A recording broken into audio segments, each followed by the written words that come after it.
Φτάνουν οι έργοι, δεν χρειάζονται άλλοι. Λοιπόν, παιδιά, για να πούμε καλημέρα και να βάλουμε στην παρέα μας τώρα τον πρόεδρο των οδηγών των τραμ, τον πρόεδρο του Σωματείου των Οδηγών των τραμ, τον κύριο Χρυσό Τσόλη, για να κουβεντιάσουμε λίγο για την απεργιακή κινητοποίηση που γίνεται σήμερα από τη μεριά των εργαζομένων στα μέσα μαζικής μεταφοράς. Να κουβεντιάσουμε λίγο για τα αιτήματα τα οποία βάζουν πάνω στο τραπέζι, γιατί γίνεται σημερινή απεργία, τι εκτιμούν ότι μπορεί να προκύψει από την απεργία αυτή κλπ. Καλημέρα, κύριε Πρόεδρε. Πολύ καλημέρα σας. Καλημέρα κύριε Ψάλτη, καλημέρα κύριε Χατζηδημητρίου. Ευχαριστούμε πάρα πολύ για την επικοινωνία. Γιατί λοιπόν η κινητοποίηση σήμερα, κύριε Πρόεδρε, τι αιτήματα υπάρχουν πάνω στο τραπέζι από τους εργαζόμενους στα μέσα μαζικής μεταφοράς? Καταρχάς να πούμε ότι περιμέναμε καιρό έτσι μια κίνηση από το τριτοβάθμιο όργανο, από τη ΓΕΣΕ. Επιτέλους βλέπουμε μια κινητοποίηση και από αυτούς. Ναι. Συμμετέχουμε εμείς με μια 24ωρη στα σωματεία της σταθερές κοινωνίες. Εκτός από τους λόγους που έχει εξαγγείλει η ΓΕΣΕ για την αύξηση των μισθών, την ακρίβεια και την αξιοπρεπή διαβίωση για άλλους τους εργαζομένους και τον κόσμο, τα δικά μας αιτήματα στις σταθερές συγκοινωνίες είναι έτσι η υπογραφή μιας συλλογικής σύμβασης εργασίας. Αυτό είναι ένα αίτημα το οποίο το θυμάμαι τα τελευταία χρόνια όλο και δυνατότερα, το να υπογραφεί μια συλλογική σύμβαση εργασίας. Θα σας πω. Κύριε Ψάλτη, είναι από το 2016 στις σταθερές συγκοινωνίες. Έχουμε την ίδια σύμβαση. Είμαστε σε ένα, εμείς το λέμε καθεστώς ομηρίας αυτό. Έχουν αντικαταστήσει τις διαπραγματεύσεις με υπουργικές αποφάσεις. Ναι. Τώρα προφάσεις είναι ο COVID και όλο αυτό το διάστημα, ξέρετε, το δύσκολο. Ναι. Τα τελευταία 2 χρόνια. Δεν διαπραγματευόμαστε, βγάζουν υπουργικές αποφάσεις, αυξήσεις από το 16 οι μισθοί είναι ακριβώς οι ίδιοι. Αυτό είναι το ένα ζητούμενο που είναι πάρα πολύ σοβαρό.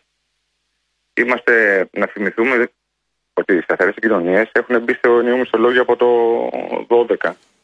Έχουμε δηλαδή μια μείωση μισθών 25%. Έχουν κοπεί τα δώρα μας, δώρα Χριστουγέννων, δώρο Πάσχα, τα επιδόματα και έχουμε να πάρουμε αύξηση όπως είπαμε το 16. Το 16. Κάποια στιγμή πρέπει να σταματήσει αυτό. Δεν γίνεται να έχουμε αύξηση της βενζίνης, να έχουμε 2 ευρώ το λίτρο. Να υπάρχουν αύξηση στα αγαθά 35-40%, ένα πληθωρισμό να τρέχει 7-8% και εμείς να είμαστε το 16% με τα ίδια. Δεν γίνεται. Δεν βγαίνει. Είναι ακριβώς αυτό. Δεν βγαίνει ο μισθός. Δεν βγαίνει.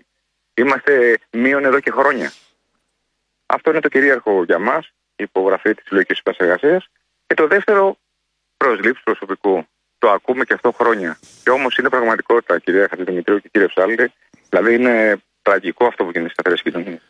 Δεν γίνεται να πρέπει να λειτουργήσουν οι σταθερές κοινωνίες με ένα οργανόγραμμα, ας πούμε, 3.100 άτομα, να λειτουργούμε με 2.500 και να μην μπορούμε να πάρουμε κόσμο.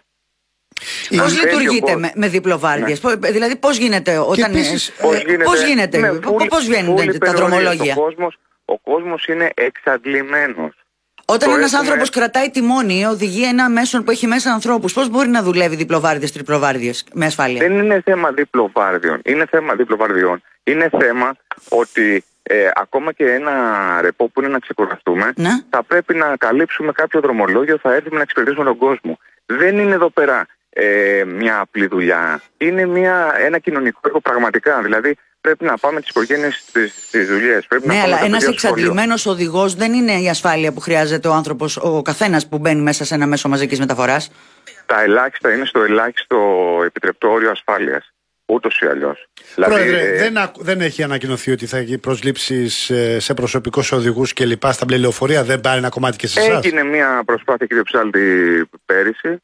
Αναμένουμε φέτος με μεγάλη έτσι. Όταν λέμε μια προσπάθεια, προσελήφθηκαν άτομα. Πόσους? Ναι. Τώρα μιλάμε για στους οδηγούς τουλάχιστον 70 άτομα σε όλες τις σταθερές συγκοινωνίες. Ενώ χρειάζονται. Εμείς για το 250 άτομα για τους οδηγούς μόνο. Τα έχουμε στείλει, τα ξέρουν το Υπουργείο. Δεν ξέρω τώρα που κολλάει το όλο ζήτημα και πώς σταματάει. Όμως θα πρέπει κάπου να σταματήσει αυτό. Δεν γίνεται να ζητάνε ενίσχυση των δρομολογίων εν μέσω COVID και επίκνωση όλων των δρομολογίων χρονοαποστάσεις μικρότερες. Με ποιο κόσμο? Κάποιος πρέπει να τα οδηγήσει τα δρομολόγια. Τεχνικούς δεν υπάρχει. Αυτό το πράγμα ποιος θα φτιάξει τα τρένα και ποιος θα τα οδηγήσει? Έχουμε τεράστιες ελλείψεις. Κάποια στιγμή πρέπει να σταματήσει αυτό. Μάλιστα. Να σας πω τώρα, πέρα από αυτά τα ζητήματα που βάζετε και λέτε τέλος πάντων συλλογική σύμβαση εργασίας, αυτό που λέτε για το θέμα των προσλήψεων κλπ. Το τραμ, τι γίνεται, θέλω να πω, δηλαδή, ας πάμε και λίγο στο δικό σας το κομμάτι. Είναι ένα μέσο που έχει πολύ ενδιαφέρον σε άλλες χώρες, εμείς το έχουμε ελαφρώς παραπελημμένο. Η περιβόητη τηλεματική, τι γίνεται? Η περιβόητη τηλεματική είναι στην εισαγγελία. Έχουμε καταθέσει μηνυτήρια αναφορά, μας έχει καλέσει η εισαγγελία, δεν δουλεύει εδώ και 3 χρόνια, το ξέρουν άπαντες. Γι' αυτό φτιάξαμε την τηλεματική, για να είναι στην εισαγγελία. Έχει πληρώσει ο ελληνικός λαός μια τηλεματική η οποία δεν δουλεύει.